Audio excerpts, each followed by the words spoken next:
Hi, my name is Selena. I'm 19 years old, and I'm just crazy about basketball.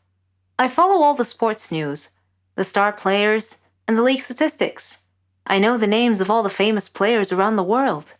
My friends were amused by this because their interests ran more towards makeup, fashion, singers, and movie stars. I thought those girl things were just outright vain, shallow, frivolous, and downright silly to tell the truth.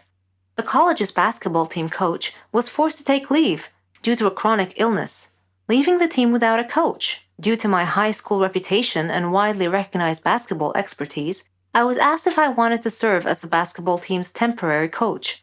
I had always dreamed of someday becoming a coach for a famous basketball team, so I jumped at the opportunity. School leagues presented opportunities for players to show what they've got and maybe get scouted by a professional league team. It was also my chance to start as a college basketball coach. By studying the opposing team's previous games, I analyzed their strategies and learned their strengths and weaknesses. I was able to excel and drive my team to an undefeated streak of winnings. We won the college league championship. I was selected to train a team in a professional league with another famous coach. It was an incredible opportunity for me to up my game a notch. During this time, I met an opposing team's coach named Jacob, who was something of a genius when it came to winning basketball strategies. He shared the same dreams as mine. He bragged that his team was better than mine. Well, I couldn't ignore the gauntlet he threw at my feet, so I challenged him to a game. My team against his, in the upcoming season, and may the best team win. If my team won, he would acknowledge me as a superior coach, and vice versa. The season began, and both our teams began beating all our opponents. I used these victories to hone my coaching skills to the next level. Both our teams were undefeated until the day we were to face each other in a championship game. The game began, and both teams played hard. We stayed closely matched the entire game. In the final few seconds of play, one of their players got past our defense. He scored a buzzer beat. I was crushed and began to cry, but my team's fans in the stadium broke into a loud applause. They began chanting my name, acknowledging that I have given them a great competitive, entertaining game. Jacob came over to me. I figured he came to gloat, but instead, he got down on one knee and presented me with an engagement ring. I was in shock. The stadium cheered even louder. I may have lost the game that day, but for some reason, I felt like a winner. Tradition and Perdition. This article has an intriguing title, doesn't it? I wonder what strange storyline you were trying to imagine in your mind. Maybe you are right, maybe you are wrong, or maybe the story is totally different from what you are imagining. Let's see how good your imagination is. My name is Samuel, Sam for short. I'm 23 years old, and I'm an electronic engineer. I'm just an average person like the majority of people you meet in daily life. Nothing special. My only goal in life is to fall in love. I dream of having a girlfriend that I can love, protect, support, do my best for, and make happy. She would be my queen, and I would be her knight in shining armor. But I know that love stories rarely reflect real life. I've tried to date a lot of girls so far, but I've failed every time, to the point where I've lost hope. So I decided to just focus on my work until one day, destiny surprised me and brought Maya into my little world. I work in software and social media, and I have a consulting website where people can contact me to help them with computer problems. I was never bothered by customers' personalities. To me, they're just customer numbers and cash cows. Until Maya called me. She had a problem with her laptop and asked for my help fixing it. I don't know why I took my time solving her problem, but then again, I do because I like to hear the sound of her soft voice. Before hanging up, I asked her to call me later socially. I expected her to make an excuse why she couldn't, but after 2 minutes, she promised to call me later. I was thrilled by her response. I waited many days for her call. It never came, and I began to lose hope, when suddenly, she did call me again. We talked for hours. Time simply flew by so quickly. I felt as if I loved her, but how can that be when I've never even met her before? We decided to meet up at a botanical garden. She told me she would wear a purple dress with mottled flowers on it. I told her I would be holding some flowers. I arrived at the garden and skimmed through the crowds looking for her, but couldn't find her. Then suddenly I heard her soft voice behind me say, "Hello." I turned around. Her face was angelic. We sat, ate, chatted, and laughed. When I took her home, she looked at me suddenly and said, "I might love you." No one could imagine my feelings at that moment. I was in seventh heaven. I asked her to marry me at that very moment, but she hesitated. I asked her what was wrong. At my insistence, she told me she had a secret that she couldn't tell me. I asked if she was in love with another guy. She hugged me and said, "Of course not." I thought, why does destiny have to make life so complicated? Regardless, I made up my mind to meet her family, so I visited her father at work, and he invited me to their home.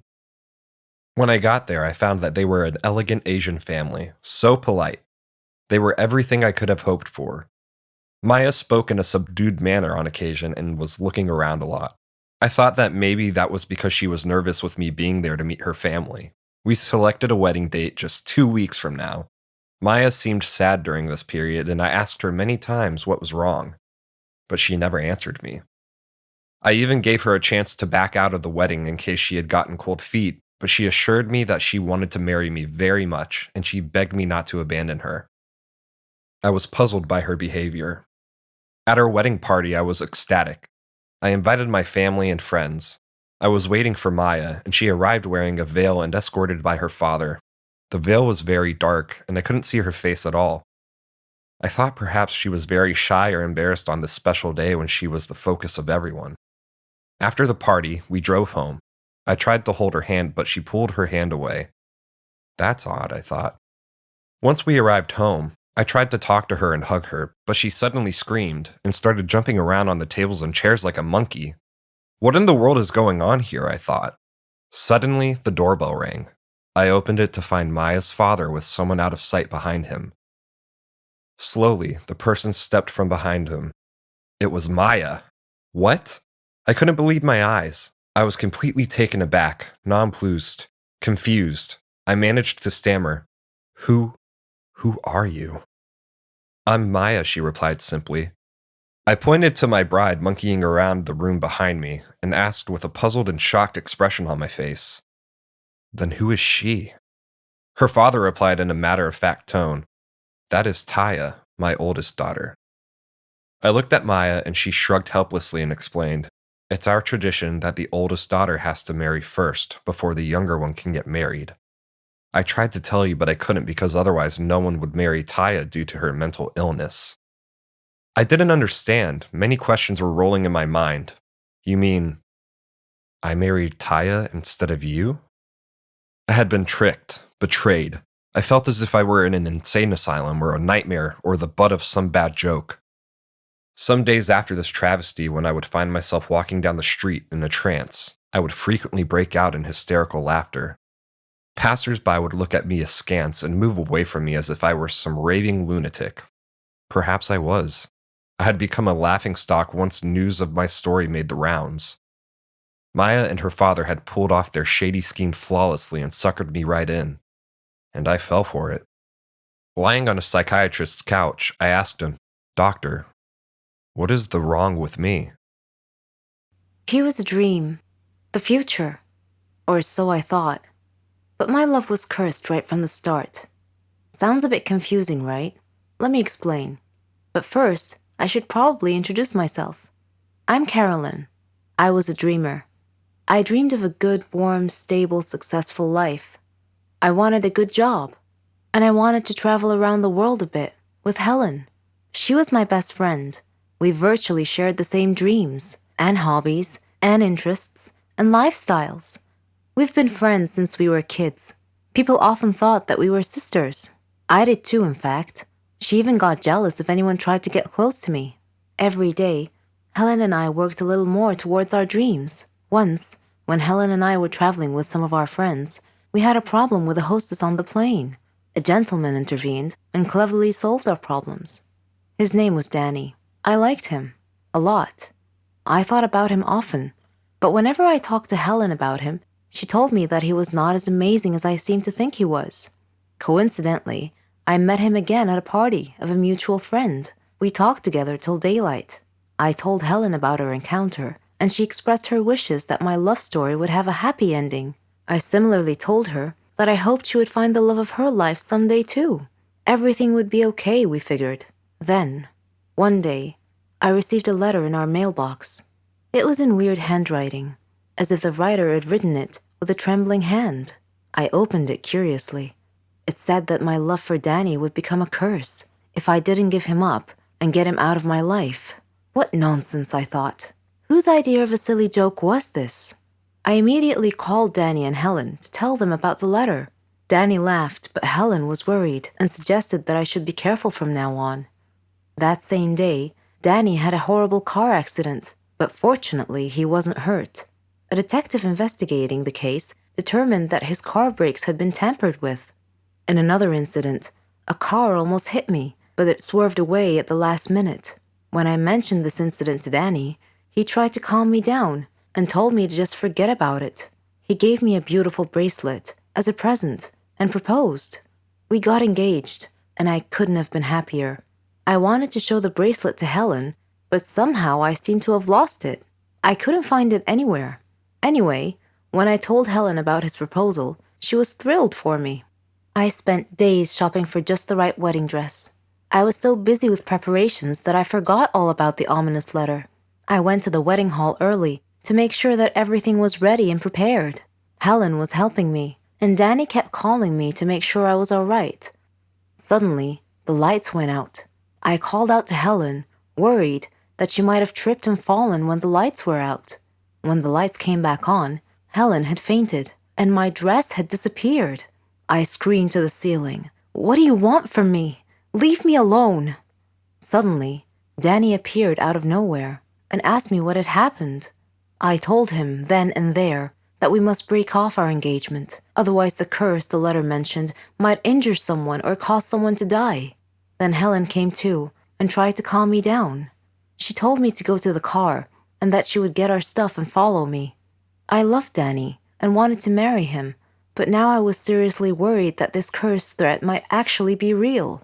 Helen came back carrying a bag and a large suitcase and told Danny not to worry, that she would drive me home and then call him to tell him that we had arrived safely.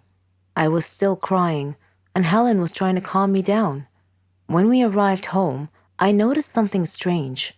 Helen was carrying a bag that was partially open, and I glimpsed a piece of clothing stuffed into it. It looked exactly like my dress. I opened the bag and found that it was my dress. I confronted Helen and demanded to know how my missing dress ended up in her bag. I clearly caught her red-handed, and she was unable to answer coherently. I realized at that moment that the source of the so-called curse was Helen. "Helen," I said, "how dare you do this to me? I thought we were like sisters to each other." She replied icily, with a glare that I saw for the first time. She said that she fell in love with Danny just as I did, but he chose me instead of her, and that she hated me for it. She said she won him over and got him to love her instead. Then they both tried to scare me into calling off the wedding so that she and Danny could be together. There are no words to describe how I felt at the time. I replied in a similar tone. I told her that I don't ever want to see her again, or Danny. Neither of them mattered anymore. I never did see Helen or Danny after that day. I'm on a Caribbean island now, sipping on a cocktail. I read in the paper that Danny and Helen had announced their engagement. I'm thinking about what wedding present I should give them, as a surprise. Our feelings are always hard to control. We are humans, after all. Sometimes we do things we can't explain, just because we feel that way. I had a student named Daniel, a sweet and innocent child. I was prepared to do anything for him, but don't judge me just yet. First, let me tell you my story. My name is Jolene. I'm a 21-year-old math teacher at a primary school. I live with my sister and my mother. My house was next to the school where I work. I love teaching, and I like teaching the students in creative ways. They loved me, and I loved them. Daniel was a special student, though. Our story began at the start of the new year. It was the first day of school. I missed all my students over the summer break. I missed them so much that I stood by the door to welcome them back. Before I started my first lesson, Mr. Smith, the student affairs officer, knocked on the class door, with Daniel hiding behind his back. Mr. Smith greeted the class and asked them to greet Daniel, but Daniel was too shy and didn't move. So I went over to him to take him by the hand, but he pulled his hand away, which embarrassed Mr. Smith. I asked him to greet his classmates, so he went and he stood in front of the class and he said, "Hello, I am Daniel." Then he went and he sat at the very back of the class. He didn't talk much with the other kids. He didn't like to interact with anyone. Daniel always looked sad, and I thought to myself, he's only 8. What could possibly have made him that way? I tried to get close to him, but he resisted all my efforts. Sometimes he looked like he was hiding some big secret, and later on, I learned what it was. One night, when I was surfing the social media, I came across a horrible news story about a jealous husband killing his wife and another man right in front of his son. The child had been none other than my new student Daniel. Reading that sad story, I started understanding why Daniel was acting that way. I decided to try brightening his life a little. Every day, I would buy a small present and put it on his desk. At first, it had no effect, but slowly he came to love that. During break time, I would sit beside him, and we would share food together. I would get him involved in class activities. On his birthday, I arranged a surprise party with his class, his grandmother, and myself. He was so happy that day. After the party, he hugged me and he told me that he loved me. I hugged him tightly. He was not just a student to me. I treated him like he was my own son. He told me that he wanted to call me mother, and that made me so happy. After his grandmother died, he came to live with me. We faced a lot of problems together, but I followed his success in life with pride. Daniel is all grown up now. He's graduating from the Faculty of Engineering. I am so proud of what he has made of himself. Hello, I'm Sarah. Ever heard of a phobia before? Don't worry, it's not contagious or anything. It just means you're scared of something in particular. Places, people, things. I have a phobia, but I don't like to talk about it. And I definitely don't want to be seen in that state. I was in my second year at college. I had been very busy that semester because we had a lot of assignments, and it was fine. I mean, I liked studying and completing tasks, but I was never a nerd or a geek. No. I like to dress nicely too. I have my own fashion and style. It wasn't easy making friends though. There were 2 types of people at my school. Smart nerds who couldn't care less how they dress, and complete airheads who dressed nice. I didn't fit in either one of those groups, so I basically kept to myself until one day I got assigned to do a task with a girl and a boy, Jane and Kyle. They didn't look nerdy at all, and I thought to myself, oh great, looks like I'll be doing all the work. But when we started talking about the project, they didn't just sit there or toss ridiculous retorts. All 3 of us were having an actual conversation about the topic. I was so thrilled. It finally seemed like I belonged somewhere. We became friends and did everything together. We could tell each other anything. Well, not everything. I had one secret from my friends. I never told them I had a phobia. Anyway, a year later, Jane moved to Germany with her parents. She was going to finish college there. So it was just Kyle and I now. All through college, we were the best of friends. We even did our graduation project together. On graduation day, Kyle and I were supposed to go out for dinner. He wouldn't tell me where, said it was a surprise. And what a surprise it was. He had picked the highest tower in the whole city to eat dinner at the very top. I don't have a problem with high places in particular. In fact, I'm sure I'll love the view if I ever make it to the top. No, I had a problem with the elevator. A phobia, to be precise. So we were standing at the base of the tower, and Kyle was happily listing all the great features and restaurants up there, but I didn't hear any of it. I was too busy fretting, frozen to the spot, desperately trying to find a way out of the situation. I couldn't say no to Kyle, who was all excited to go up the tower, so I clenched it in and tried my best to stay calm. We got in the elevator, and the doors shut. I couldn't control what came after that. I was terrified, screaming and shouting hysterically, banging on the walls, then falling to the ground. Of course, I don't actually remember any of it. Kyle told me later on. The last thing I remember was the elevator doors shutting close. When I came to, I was at the hospital. Kyle was sitting by my bed looking worried. When he saw that I woke up and that I was feeling fine, he started laughing at me, saying, "Why didn't you tell me you had a phobia?" I felt ridiculous and started laughing too. And then, out of nowhere, he proposed. It was his plan all along, although he pictured it at the top of the tower. All that happened 3 years ago. We're married now, and we have a baby girl. I'm being treated for my phobia. It's not completely gone, but I'm way better now. Apparently, hiding my problems never solves them. I'll have to face them, sooner or later. Every one of us has a talent.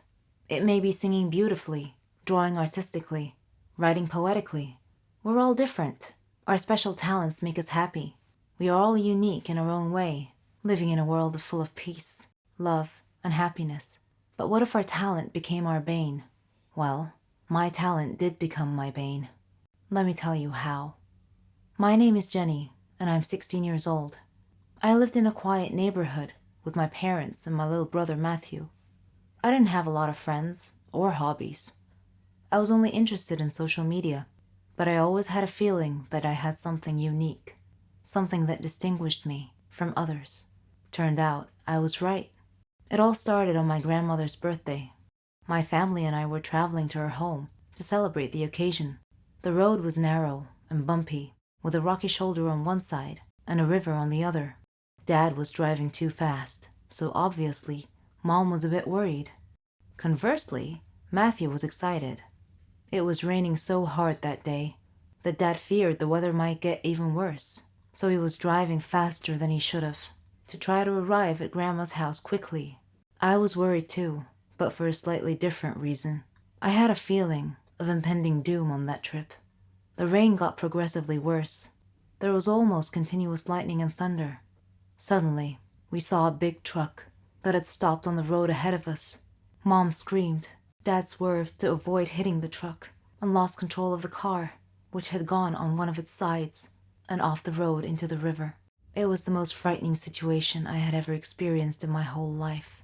We went underwater, and I felt as if we were in an aquarium. Dad was unconscious, and his forehead was bleeding. Mom was struggling, and Matthew was paralyzed with fear, his eyes tightly shut. Then, my vision went dark. When I woke up, I found myself in a hospital bed, with a team of doctors around me. When I asked them about my family, the look on their faces told me that I was the sole survivor of that horrible accident. Several days had passed since the accident. I was having trouble sleeping. The doctors gave me some sleeping pills. They even tried hypnosis to help me sleep. Grandma came to visit me. She was very sad. She said I could come live with her. My whole life was turned upside down in an instant. A police officer at the hospital was kind enough to drive Grandma and I to her home. After he dropped us off, something strange happened. In a fraction of a second, I had a vision, a momentary premonition that something bad was going to happen to him. I saw him trying to catch a thief, and suddenly crashing into another car.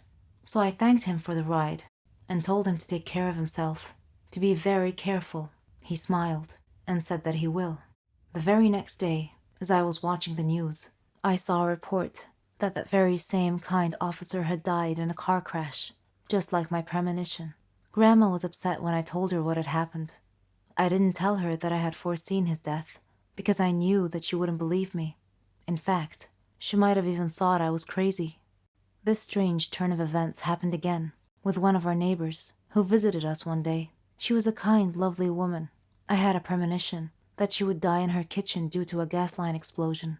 I urged her to be careful with the cooking gas, because it could be so dangerous. But she just laughed and said that she loved cooking, and that there's nothing to fear. Grandma got a bit upset with me for making a big deal out of nothing. She said that I was just a little paranoid due to the accident, and that my imagination was getting way too overactive, and that I shouldn't try to scare people. Needless to say, the neighbor that I had warned did indeed die in a gas line explosion 4 days later. Coincidence? I think not. Am I somehow causing these incidents to happen? I couldn't help but think that I was somehow linked to the whole thing. I searched the internet for any information about this phenomena, and I found that it was common in people who had been involved in a traumatic experience, especially almost drowning incidents. I read a research that said that parts of the subject's brain would become very active. After our neighbor's accident, my aunt and uncle came to visit us. I had missed them a lot, but yet again, I had a premonition that they would have an accident going home, causing their car to explode and crash into the river. 2 days later, They were preparing to leave and head home. I begged them to stay one more night, but they said that they couldn't because they had work the next day. I told Grandma about my premonition, and she scolded me, told me to stop this nonsense. She thought it was my overactive imagination again. My uncle came in as Grandma was scolding me and asked me what was wrong. I wanted to say, "Nothing important, Uncle. Just premonitions of doom, that's all." But I didn't. I went to sleep instead and had a dream that Uncle was going to get run over by a car. Suddenly, I woke up to the sound of Uncle and Grandma's voices. They were talking about me, and it was raining outside. Uncle stood up and said that he had to get something from his car. I sat up straight and shouted, "No, don't go." Uncle said, "Jenny, it'll be fine. I'll just get something from the car." I couldn't dissuade him from going, so I followed him out. Uncle went out to his car and was standing by its door, which was facing the road. Then I saw the headlights. A car was coming down the road, driving towards us. I saw the car hit a flooded spot on the road and suddenly began sliding sideways, right towards Uncle. Instinctively, I made a decision to try and protect him. I had to at least try. I jumped in front of the swerving car. The driver saw me and tried to regain control. Suddenly, I felt a warm sunshine mysteriously coming down from the sky amidst the rain, and I felt calm and safe. And I had one final premonition before everything went dark.